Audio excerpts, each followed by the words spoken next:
All right, everybody. Welcome back to the Boss Hole Chronicles. Good to have you here. And guess who's joining me? As always, my amazing, wonderful partner, Sarah Pest. What's up, Sarah? How you doing? Hey, John. I'm good. This is a real good episode. We're doing real good. It's good to be back in the studio together. Yeah.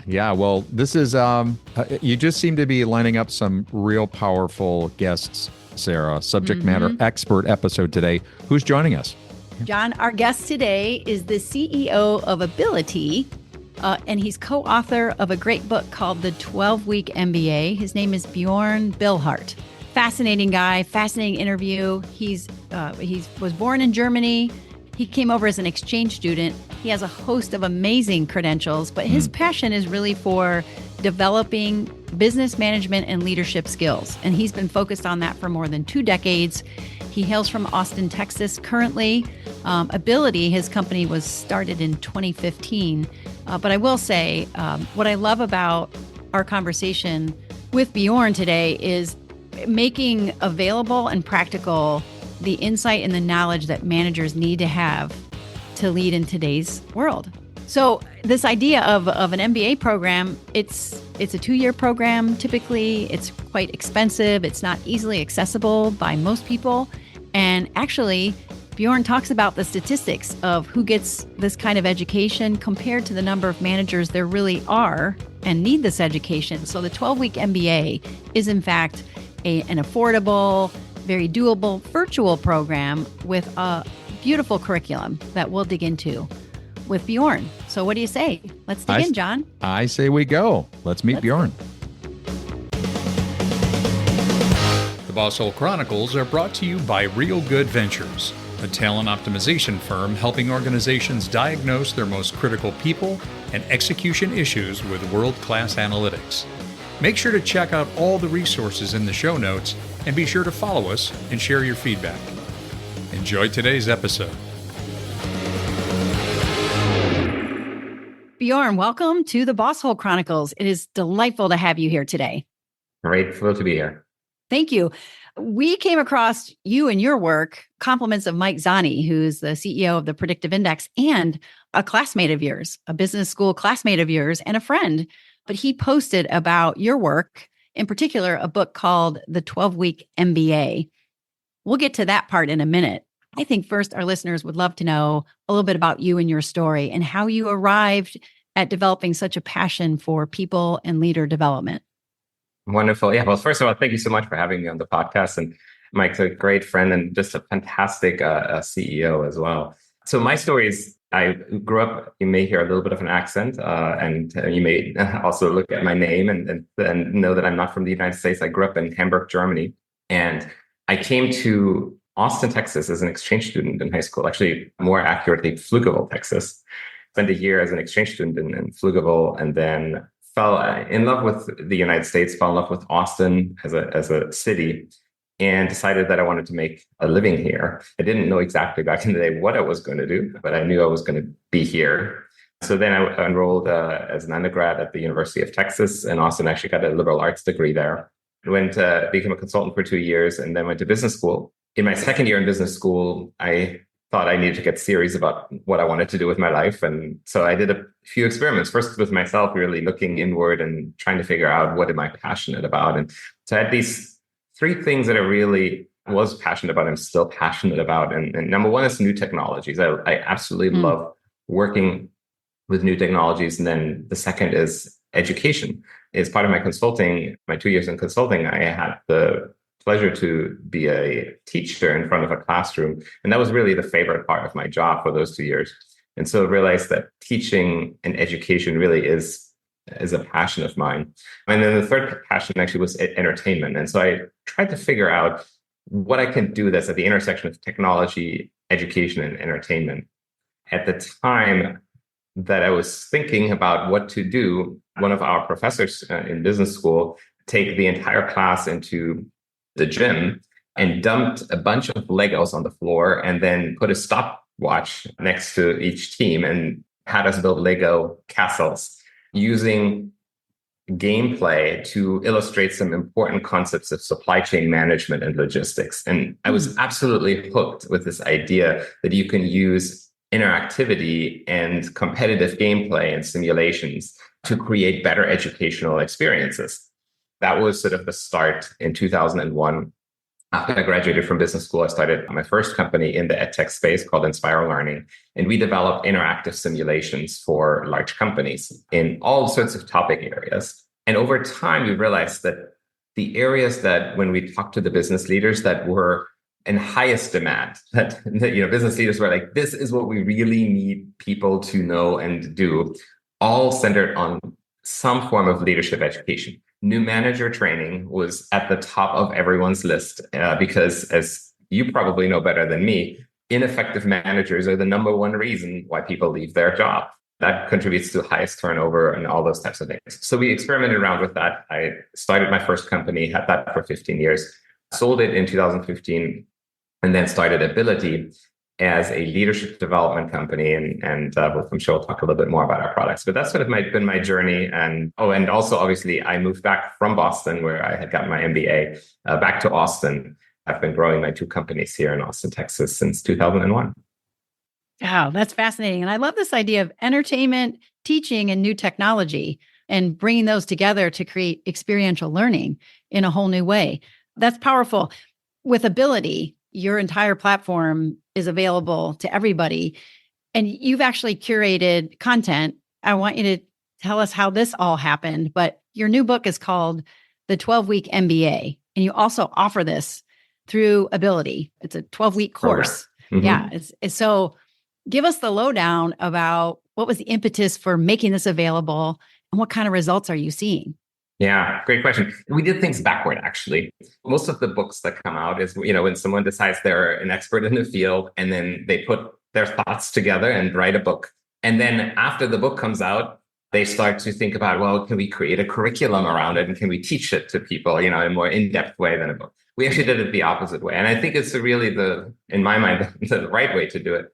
We first worked with many large Fortune 500 companies, and we developed their leadership development programs. We sat in the seats with the CEOs of very large companies, the head of the GE Aviation unit, many other Fortune 500 companies that were clients of ours. We heard those leaders express their frustrations with what they think their frontline managers, their team leaders need to know and don't know.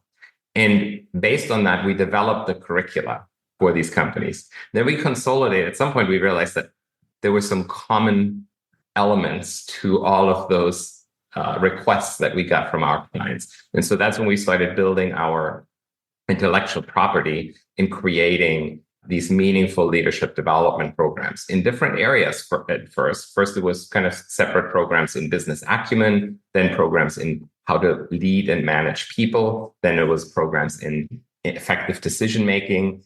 Mm-hmm. And then we realized that as we were assembling all these programs, that we actually had on our hands a really effective mini MBA.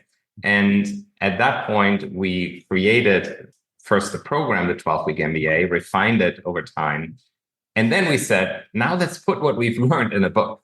So we feel actually we did it a little bit, we did it very differently. But in my mind, I think also creates a much richer book in terms of all of the lessons that we've learned over the years working with large companies to try to figure out, what is it that managers and leaders really need to know on the job in a 2-year MBA. Because a lot of people rightfully ask, can you actually teach an MBA in 12 weeks in a part-time virtual program, right? At most, this is equivalent of, 3 graduate school hours, not a full MBA. And we're not selling it as an MBA. It's a mini MBA. It's a certificate program, and very deliberately so. When we looked at what actually is inside a 2-year MBA, right? When you peel back the onion, it's like, what are you learning? There's a ton of functional knowledge in all the functions of business. It used to be very homogeneous, right? Like you learned in an MBA how to do production management because all companies were factories, right? And all you needed to do was how to count, the various widgets in factories. Right. Nowadays, businesses are so diverse. They're so global. Marketplaces are so different that it's almost impossible to teach everything. So what business schools have done, and rightfully so, they've diversify from just teaching production management, right, and accounting, to teaching supply chain management in Indonesia and social media marketing for, podcast producers, right? Right. Yeah. The problem with it is that, it's all really interesting, but because we've, as professionals, have to specialize, the knowledge that you gain is not necessarily that relevant to you, right? So if you're social media marketing for a podcast company, you don't necessarily need to know about some supply chain issues that are happening in Indonesia. It's interesting, and it does help hone your skills. And if you have the time and you have the money to spend on a 2-year MBA, absolutely. I would do mine again in a heartbeat. And if you get into a top 20 MBA school, absolutely do it. But for us, what we realized was that all that functional knowledge and all that industry knowledge that you gain in the 2-year MBA, you can learn maybe not better, but similarly on the job. Yeah. And then what you're left with are the universal and timeless elements of the MBA. And that's just identified. The 3 universal timeless elements are the numbers, understanding how businesses create value, how to manage people, and then how to make better decisions. I hear you not knocking traditional MBA programs. In fact, they're amazing. Yeah. You support them. However, we know that they're not accessible to everyone and they're not affordable for everyone. Yet companies still need to upskill and develop their people leaders and develop the business savvy of their people. So this is one powerful way to do this. I seem to remember Mike Zani saying, as wonderful as his experience was with the Harvard MBA, he was really surprised that the focus on the people, he's in the world of behavioral analytics now with predictive index, but that there wasn't as great an emphasis, or hasn't traditionally been that kind of emphasis. And Bjorn, as you said, when you got to experience, or you had that experiential Lego event, if you will, in the gymnasium, that made additional connections that traditional education perhaps missed. And again, your book, your course, puts it in somebody's daily activities where they can make those connections through every single week. That's incredibly powerful. That is literally learning on the job. Yeah, and it's exactly. I very much agree with Mike. We had a wonderful 2-year experience in our MBA. It's really high quality, and I would never replace it in a million years. But we did not learn that much about how to manage people. There was a course on lead, which was interesting, but it wasn't the majority of the classes were then, and I think still in most MBAs still are, focused on some of the harder skills. The finance, accounting, logistics. Because that's much easier to teach. It's actually a lot harder to teach how to become a great manager. And many academics, through no fault of their own, have never actually managed people. And so it's hard to find the right faculty also that kind of really has an understanding of how difficult it can be sometimes to actually manage people. So I very much agree with Mike. I loved my 2 years when I got my MBA. And then when I started hiring people and became a manager, I made horrific mistakes in my first few years. Horrific mistakes. It was like, why did no one teach me this? Right. Right. Yeah. Right. And it seems like your experience after that have been very similar in saying, I have this amazing education. And when you couple that with this robust people knowledge and analytics, it's transformative. It really is. Yeah. And Sarah, you made a really, really good point earlier as well. It's like the people that can go through an MBA, wonderful for them, right? Yes. But the numbers are that there are currently, I think, 150,000 MBAs that graduate each year. And there are over 1 million new management positions. So what that means is that close to 90% of the management positions are going to be filled with people that don't have an MBA and many times don't have any formal business background, that have never been taught what it means to motivate others, hold a difficult performance conversation, those types of things, and also have never learned the very basics of what creates value in a company. And so that's when you find these deer in the headlight moments and ultimately managers that become the type of managers I think that you have some issues with. So, Boss hole avoidance is what we call it. Yeah, that's right. Yes. I love that you marry together the people component, you emphasize that, you amplify that people leadership component, not just for MBA, mini MBA people, but you also have a manager training program, a very specific one, becoming an effective manager, where again, it's emphasizing the people component. John had asked a question beforehand, like, "Hey, John, maybe you want to ask that question now about." Well, and I just want to remind our listeners, everything that we're talking about here, the book, Abilitie's website, information on Bjorn, it's in the show notes. I mean, you go there and connect with this amazing resource. But what I really liked about the program, Bjorn, as I was reading about it, I know it's built in 3 modules: self-awareness, people management, and people leadership. I think it's fascinating that you make the distinction between people management and people leadership, because there is a difference. We talk about that. Yeah. Can we talk a little bit more about self-awareness? Because we are all about, I would say, in all of our leadership work and our management coaching or leadership coaching, self-awareness is number one. That is foundational. Self-awareness is the number one competency to be an effective manager or leader. What's your methodology or approach to help people develop that self-awareness as a foundation for being a better manager? It's a great question. And by the way, also the Becoming an Effective Manager program, that entire curriculum is also part of the 12-week MBA. So the 12-week MBA encompasses all of our shorter programs, and the Effective Manager program really is that component for new managers that have this deer in the headlight moment. Is, what do I do now that I manage? And John, you're absolutely right. Self-awareness is the number one. It's the number one key, and that's why kind of the traditional saying is to become a manager, to become a leader, emotional intelligence ultimately kind of trumps the IQ intelligence, because ultimately it's no longer once you become a manager and once you become a leader, it's no longer your work product.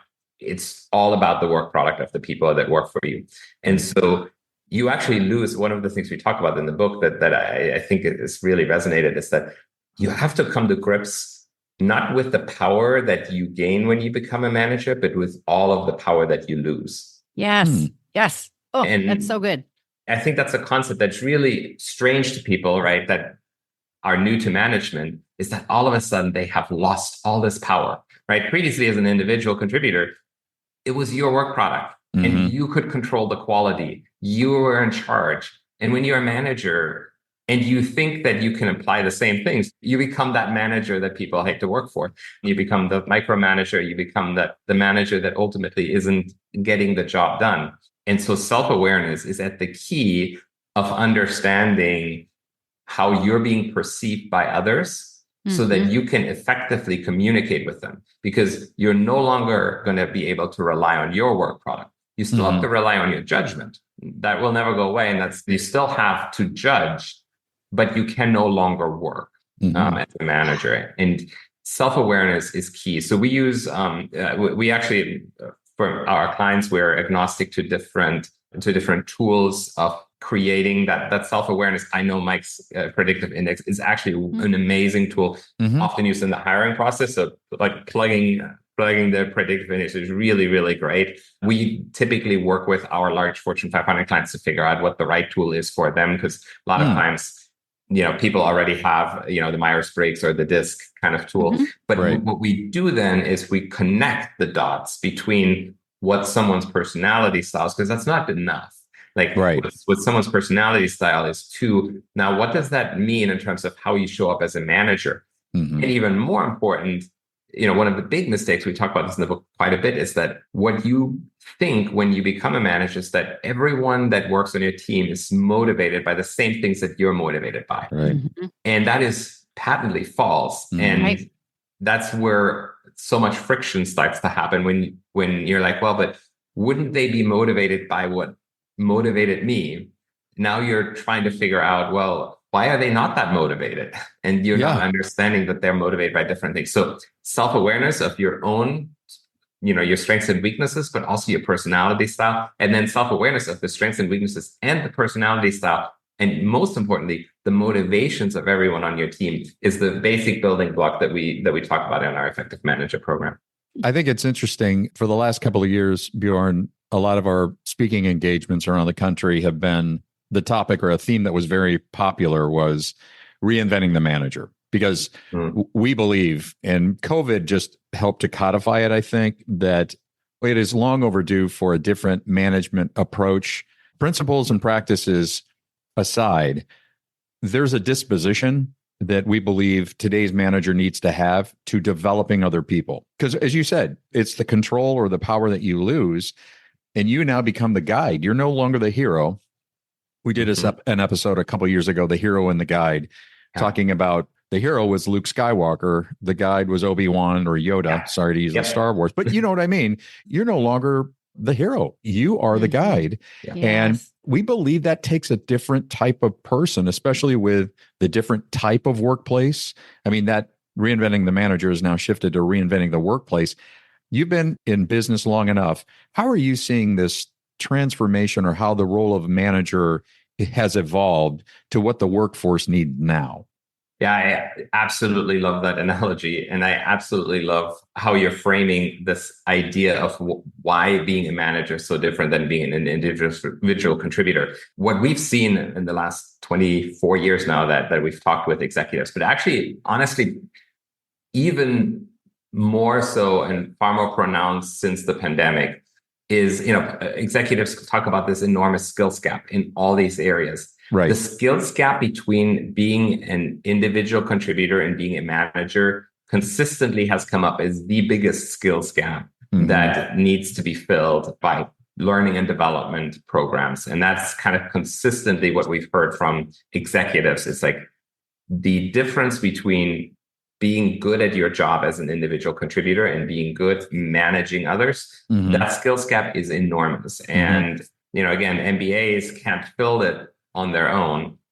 And that's why I think you see a lot of the universities kind of come up with shorter form programs as well. That's why you see a lot of corporations invest in their leadership programs for their employees. So we see a lot of movement in the area of companies realizing that that skills gap is very large and needs to be filled, and cannot be filled by sending people back to school for 2 years. Yes. I think one of the jewels that you highlighted just a moment or two ago, it's no longer about your work product. I just have to double click on that for a second. I was in Austin last week, actually, at a conference, and I met the most vibrant, energetic CHRO of an energy company. She was amazing, but struggled. I hope she's going to be listening to this, because I don't think she could understand that her struggle, her need to keep doing was exactly because she did not want to give up control of the work product. So the question I want to ask, just in understanding, there are many people out there, leaders, who don't know that they're struggling with that. They really believe it is their responsibility because it's going to come down on them. My boss it'll be my fault if this doesn't go well, and any other variety of things they say. But what about the people who are wired for that kind of perfectionistic, got to have this done exactly the right way?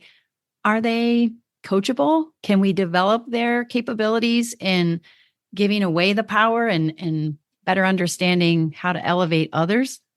That's a wonderful question. If I actually had the answer to that, we could retire. I could retire now. Yeah. And by the way, also my strong guess is that you went to Eugene's Culturati conference. Is that right? No, actually, it was the Work Human Live conference. Oh, wow. So many conferences. Yeah. I was going to put a plug in for the Culturati conference, because it's an amazing conference here in Austin. We should know about that too. Yes. Many places to go.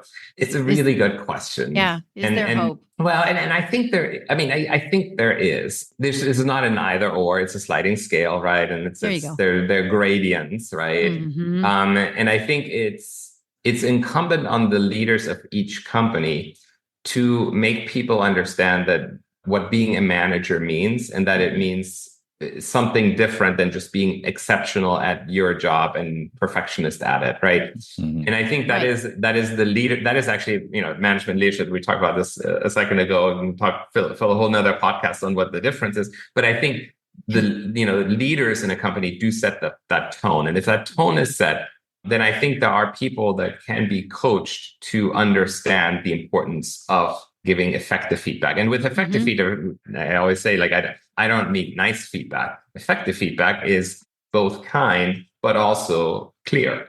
Sometimes feedback can be difficult to hear. Right. Giving new managers an understanding that their job is radically different when they step into that role, that they have to learn a whole new set of skill sets that they may not be nearly as successful at the beginning than when they were an individual contributor, I think is the first step in transforming some people. There will always be, I think, people who will not have the mindset, the growth mindset, to be able to make that jump. And I think that's where we see some of the train wrecks that are happening in this world. Oh, yeah. And there's a lot of them. There is a lot of them, unfortunately. Yeah. But I'm a firm believer in growth mindset, and I'm a firm believer in coachable moments.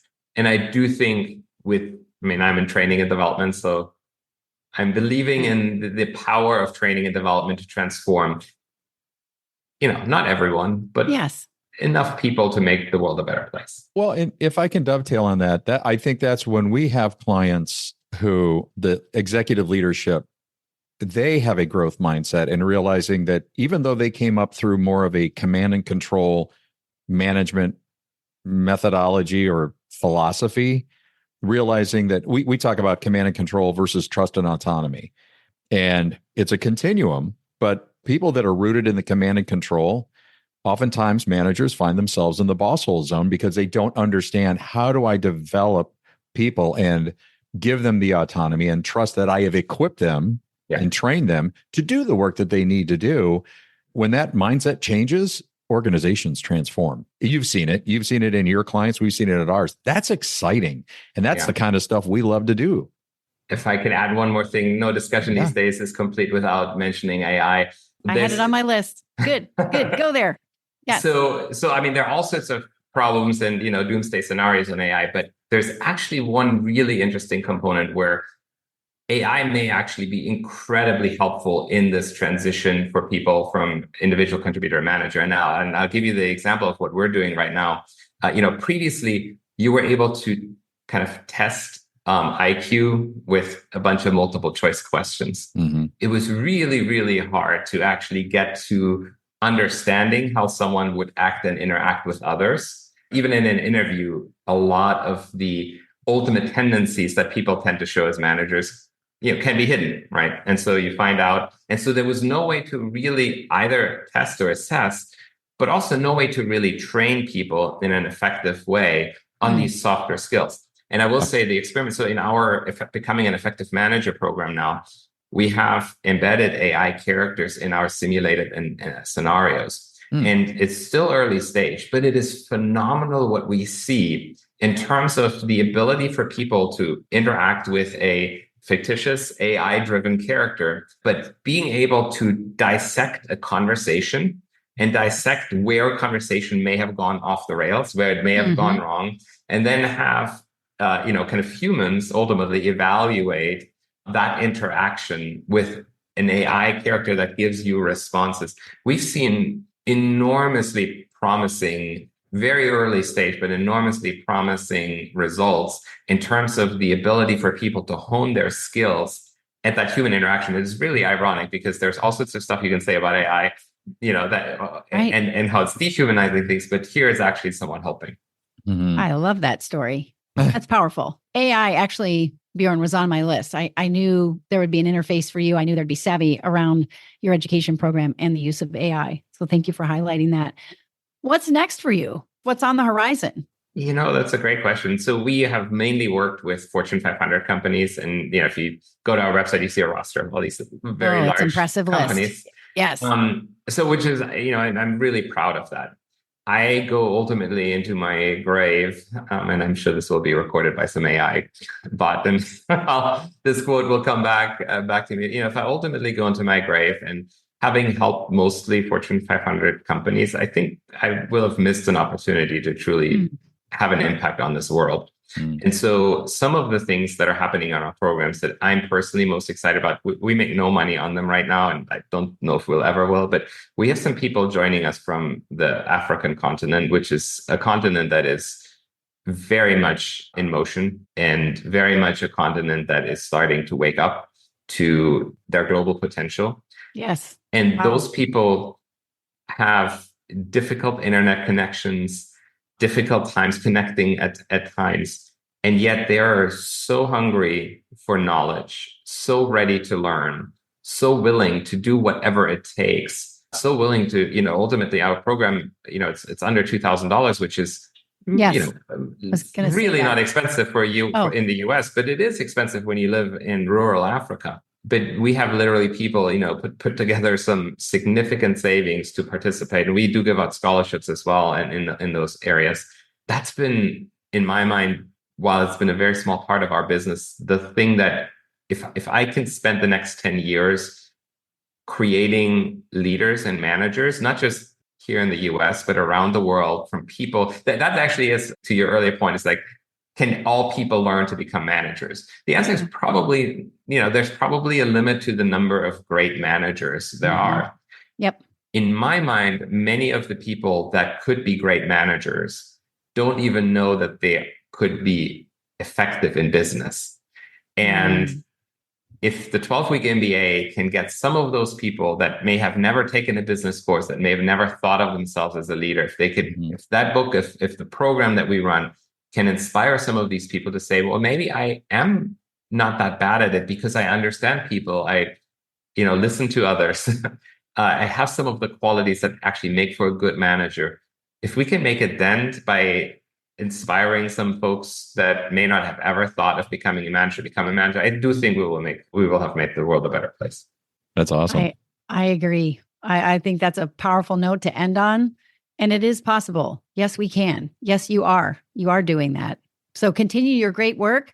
Maybe we'll get to catch up with you again down the road. So grateful, though, to have had you as our guest today. And as we mentioned, all this good stuff will be in the show notes for people. Bjorn, thank you. And good luck to you as you continue forward. Thank you both for having me on the show. Thanks very much, Bjorn. And we'll see you next time on the Boss Hole Chronicles. We'd like to thank our guest today on the Boss Hole Chronicles. And if you have a Boss Hole Chronicles story of your own, please email us at mystory@thebossholechronicles.com. Once again, mystory@thebossholechronicles.com. We'll see you again soon.